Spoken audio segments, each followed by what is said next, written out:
Udah. Nah, gitu ya. Bismillahirrahmanirrahim. Assalamualaikum warahmatullahi wabarakatuh. Waalaikumsalam. Waalaikumsalam warahmatullahi wabarakatuh. Alhamdulillahi rabbil alamin. Allahumma shalli ala sayyidina Muhammad wa ala ali sayyidina Muhammad. Bismillahi tawakkaltu ala Allah, la haula wa la quwata illa billah. Astaghfirullahaladzim wa atubu ilaih. Yang pertama-tama kita ucapkan terima kasih kepada dosen pengampu kita, yaitu Dr. Nahrawi SH MH yang telah membimbing kita selama perkuliahan kita ini. Kemudian pada kesempatan kali ini, insya Allah kita akan membahas tentang hukum jaminan, yaitu hasil kerja dari kelompok kami yang terdiri dari Ahmad Hudan Hidayat, kemudian ada Nadia Azani, Aslamia Azraki Wamil Kisti Harahap, dan saya Bagus Surya Wijaya. Baik, untuk mempersingkat waktu, kita mulai saja presentasi pada hari ini. Bisa digeser slide-nya.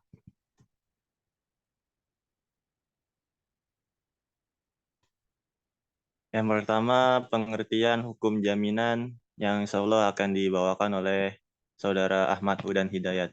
Kepadanya kami persilahkan.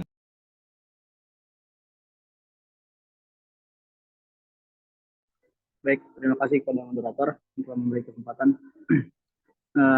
Dari pertama mengenai pengertian hukum jaminan. Menurut Salim HS dalam bukunya, yaitu yang berjudul Perkembangan Hukum Jaminan di Indonesia, hukum jaminan itu diartikan sebagai suatu peraturan hukum yang mengatur tentang jaminan-jaminan. Jaminan di sini dimaksudkan yaitu piutang seorang kreditur terhadap seorang debitur. Kreditur ini dimaksudkan sebagai orang yang mempunyai utang, dan debitur itu orang yang memberikan utang atau yang memberikan jaminan. Ringkasnya, hukum jaminan adalah hukum yang mengatur tentang jaminan piutang seseorang. Seperti tadi yang telah dijelaskan bahwa hukum jaminan ini pada dasarnya memiliki pengertian sebagai suatu hukum yang mengikat antar seseorang yang memiliki jaminan atau piutang masing-masing. Slide berikutnya.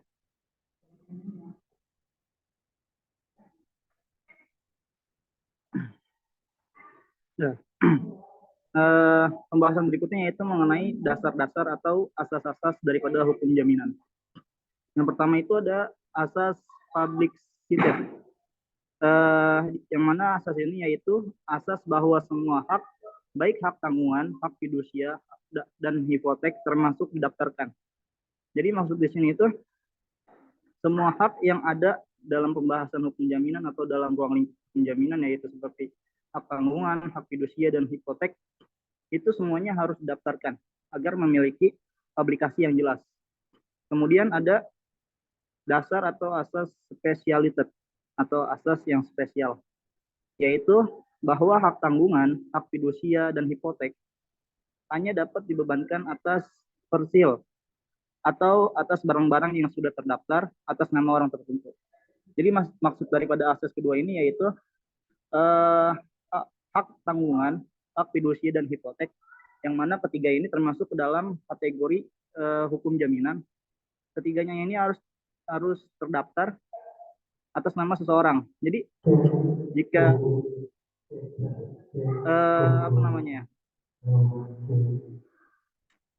jika ketiganya itu tidak didaftarkan oleh seseorang, maka dianggap tidak sah.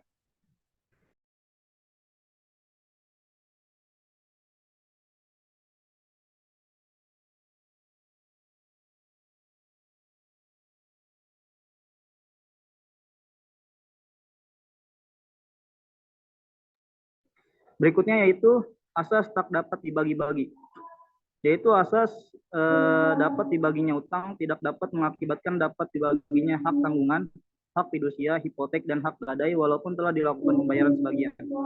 Yang keempat ada asas imbecile styling, yaitu barang jaminan atau gadai harus berada pada penerima gadai. Jadi maksud dari asas keempat ini barang jaminan yang berupa gadai itu harus ada pada penerima gadai.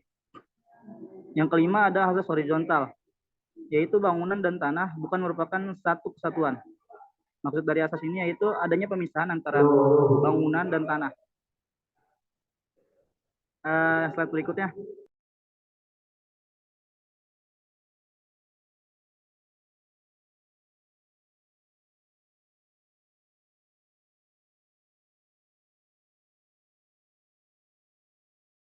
Oke, untuk slide berikutnya akan dibacakan oleh rekan saya yang berikutnya.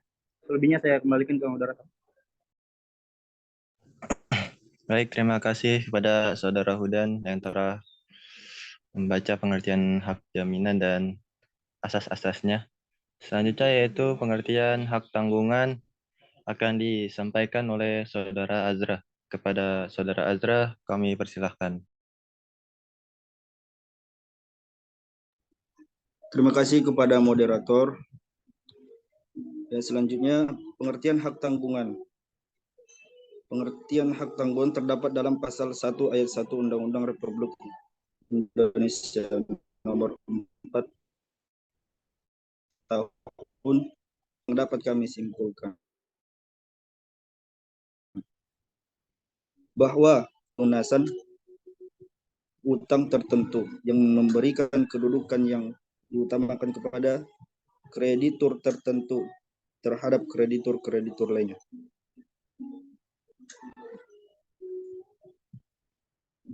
Dan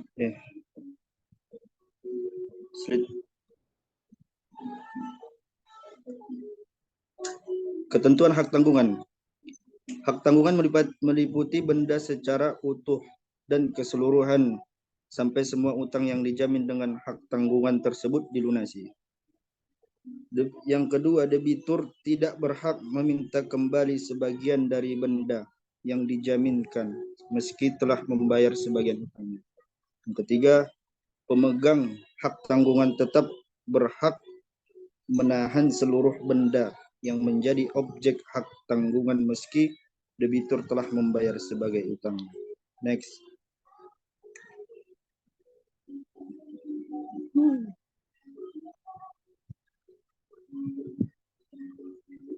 Terima kasih.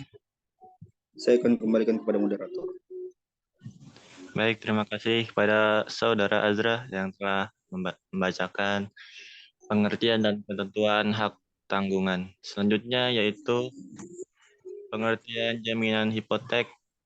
Insya Allah akan disampaikan oleh Saudari Nadia Azani. Kepada Saudari Nadia, kami persilakan.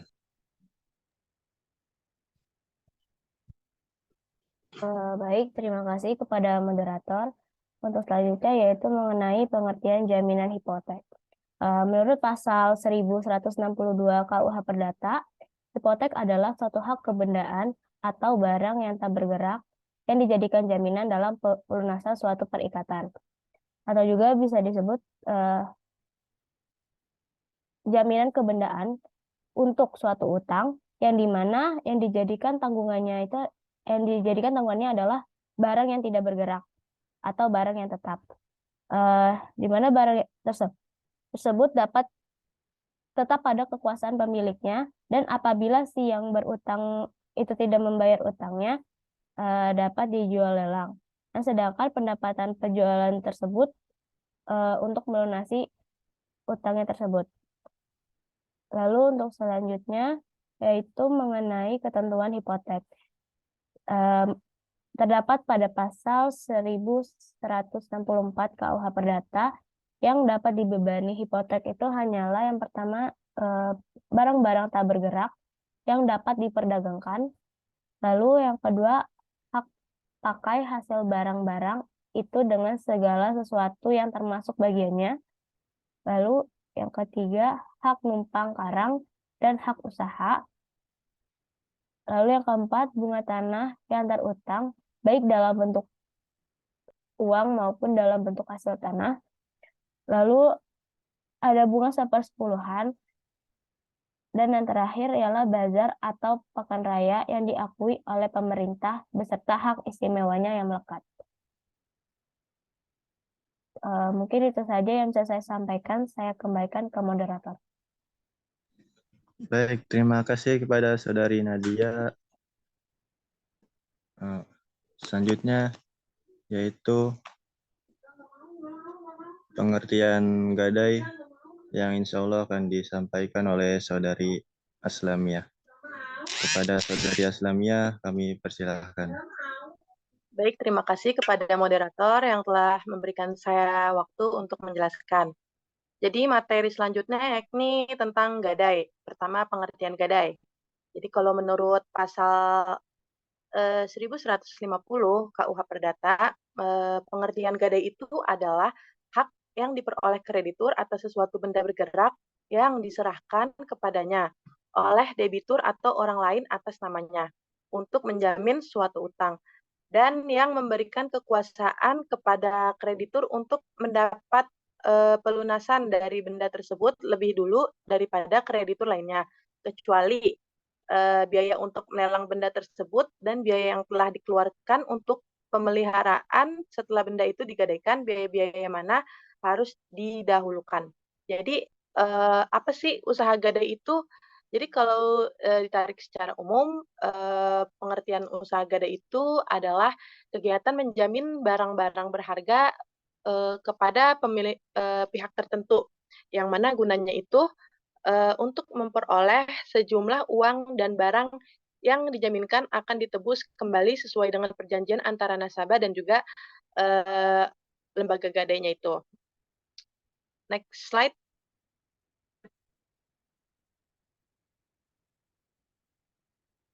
Terus di sini ada sebelumnya itu ada dasar hukum gadai ya. Yang pertama itu ada dari Undang-Undang Nomor 7 Tahun 1992 yang kemudian disempurnakan menjadi Undang-Undang Nomor 10 Tahun 1998 mengenai pembahasan tentang pokok-pokok perbankan yang di dalamnya mengatur perbankan syariah memberi peluang berdirinya lembaga keuangan syariah dengan berbasis bagi hasil. Terus yang kedua itu ada Peraturan Pemerintah Nomor 103 Tahun 2000 yang mana dia itu mengatur tentang perusahaan umum pegadaian. Peraturan ini menjadi salah satu peraturan yang menguatkan status pegadaian sebagai perusahaan umum dan masuk pada wilayah BUMN, tepatnya di lingkungan Departemen Keuangan Republik Indonesia. Terus yang ketiga ada Undang-Undang Nomor 9 Tahun 1969. Pada pasal 6 tercantum bahwasannya sifat usaha yang dilakukan pegadaian ini adalah menyediakan pelayanan maksimal bagi kemanfaatan umum dan juga sekaligus memupuk keuntungan berdasarkan prinsip pengelolaan perusahaan yang ada. Terus juga ada pasal 1150 KUH Perdata sampai dengan pasal 1160 yang berada di buku 2 KUH Perdata. Dalam pasal ini semuanya berbicara tentang segala sesuatu yang berkaitan dengan prinsip kinerja dan juga yang lain-lainnya dari pegadaian. Terus juga ada ketentuan gadai. Adapun ketentuan hukum dalam pelaksanaan gadai, yang pertama itu ada di pasal 1150 KUH Perdata sampai dengan pasal 1160 buku 2 KUH Perdata. Masing-masing pasal yang ada mengatur mengenai pemberian gadai, terus juga hak dan kewajiban gadai, terus juga ada larangan penyalahgunaan barang gadai oleh penerimaan gadai, hingga penjualan barang gadai atau lelang. Terus yang kedua itu ada Peraturan Pemerintah Nomor 7 Tahun 1969 tentang Perusahaan Jawatan Pegadaian. Terus yang ketiga ada Peraturan Pemerintahan Nomor 10 Tahun 1970 tentang perubahan Peraturan Pemerintah Nomor 7 Tahun 1969 tentang Perusahaan Jawatan Pegadaian. Terus yang terakhir juga ada Peraturan Pemerintah Nomor 103 Tahun 2000 tentang Perusahaan Umum Pegadaian. Mungkin cukup sekian yang bisa saya sampaikan, selebihnya saya kembalikan kepada moderator. Baik, terima kasih pada Saudari Aslamia. Selanjutnya yaitu pengertian fidusia, insya Allah akan disampaikan oleh saya. Pengertian fidusia terdapat dalam Pasal 1 Angka 1 Undang-Undang Republik Indonesia Nomor 42 Tahun 1999 tentang jaminan fidusia. Yang memberikan pengertian fidusia adalah pengalihan hak kepemilikan suatu benda atas dasar kepercayaan dengan ketentuan bahwa benda yang hak kepemilikannya dialihkan tersebut tetap dalam penguasaan pemilik benda.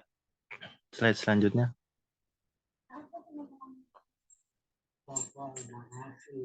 Ketentuan fidusia. Jaminan fidusia ini memiliki beberapa ketentuan tertentu. Di antaranya adalah yang pertama itu adanya hak jaminan. Hak jaminan dimaksud yaitu hak jaminan kebendaan. Kemudian yang kedua ada objeknya. Yang dimaksud dengan objeknya di dalam jaminan fidusia adalah benda tak bergerak yang tidak dapat dibebani hak tanggungan dan benda bergerak yang berwujud maupun tidak berwujud. Kemudian yang ketiga adalah objek tetap berada di bawah penguasaan pemberi fidusia. Yang dimaksud dengan tetap berada dalam penguasaan pemberi fidusia adalah bahwa benda yang menjadi objek jaminan diserahkan secara constitutum possessorium atau benda yang tetap dikuasai oleh debitur. Kemudian yang keempat adalah sebagai bangunan bagi pelunasan hutang-hutang tertentu. Slide selanjutnya.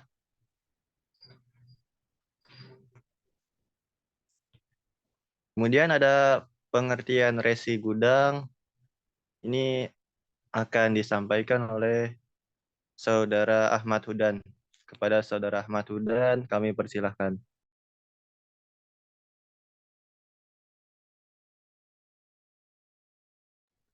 Ya, baik, terima kasih kepada moderator. Berikutnya daripada pembahasan hukum jaminan ada resi gudang.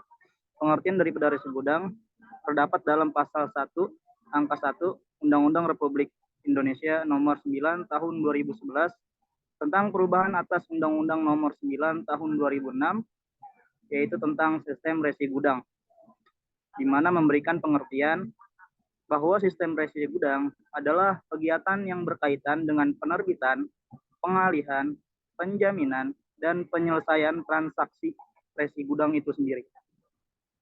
Jadi resi gudang di sini dimaksudkan memiliki pengertian diantaranya mengenai penerbitan, pengalihan, penjaminan, dan penyelesaian daripada resi gudang itu sendiri. Next slide berikutnya.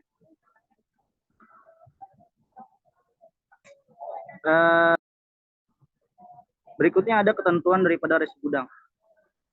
Untuk seseorang bisa melakukan resi gudang harus melalui ketentuan-ketentuan sebagai berikut. Sebagai syarat daripada pengajuan resi gudang. Barang yang dapat disimpan di gudang dalam rangka sistem resi gudang diantaranya seperti gabah, beras, jagung, kopi, kakao, lada, karet, rumput laut, teh, rotan, gambir, dan timah. Jadi pada dasarnya barang-barang yang dapat disimpan dalam sistem resi gudang adalah barang-barang pangan yang bisa digunakan dan diedarkan untuk untuk digunakan dalam kehidupan bermasyarakat yang akan diperjualbelikan atau diolah melalui sistem resi gudang. Next slide berikutnya. Dan pembahasan berikutnya yaitu mengenai perbedaan daripada kelima materi itu. Perbedaan daripada hak tanggungan, jaminan hipotek, gadai, fidusia, dan resi gudang. Next, ada lagi? Nah, teman-teman bisa lihat di sini bahwa ada beberapa faktor yang membedakan antara hak tanggungan, hipotek, gadai, fidusia, dan resi gudang. Yang pertama dalam hal objeknya. Di sini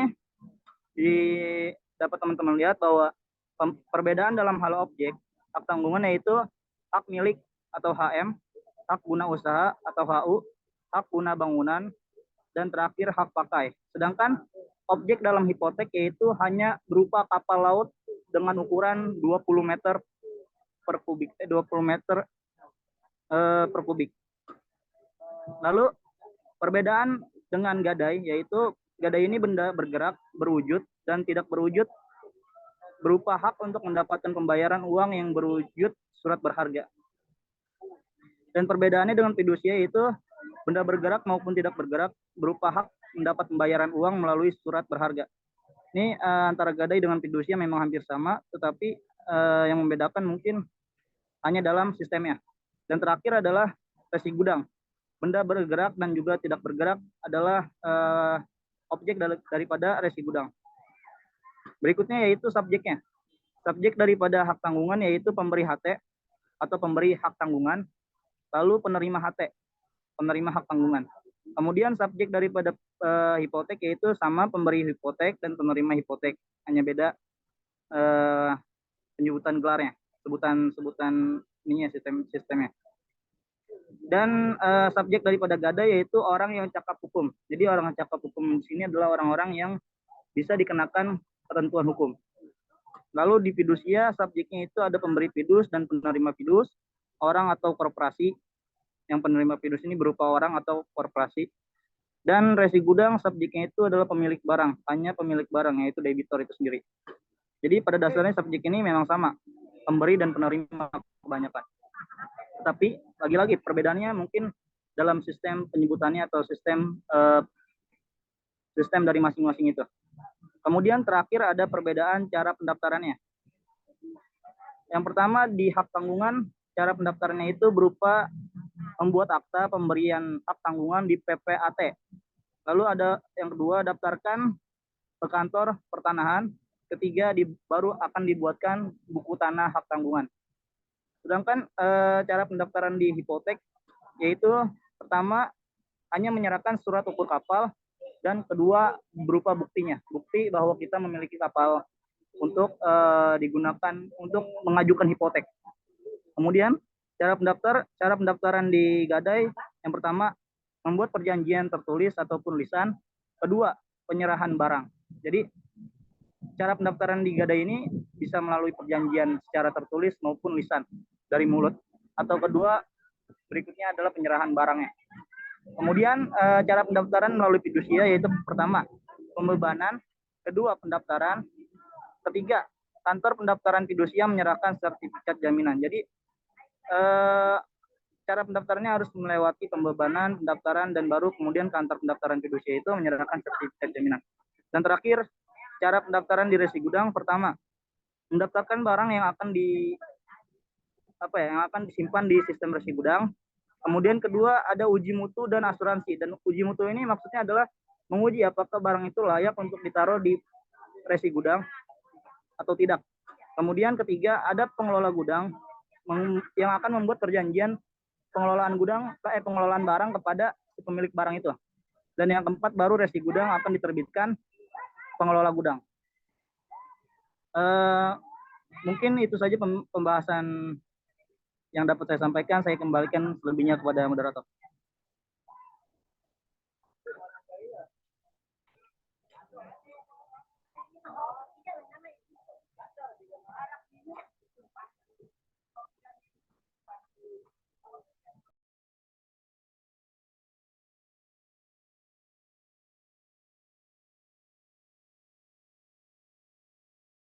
Baik, terima kasih kepada Saudara Ahmad Hudan Hidayat.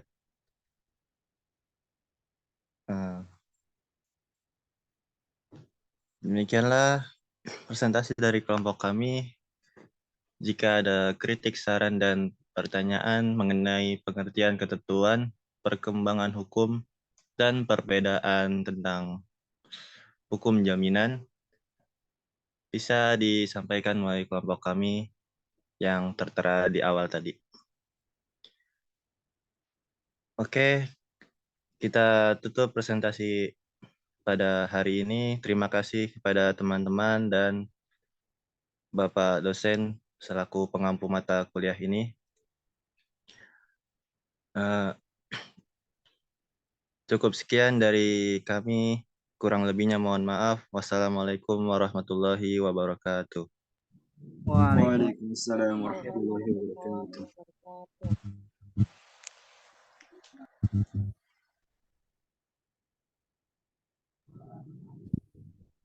Recordnya udah nggak?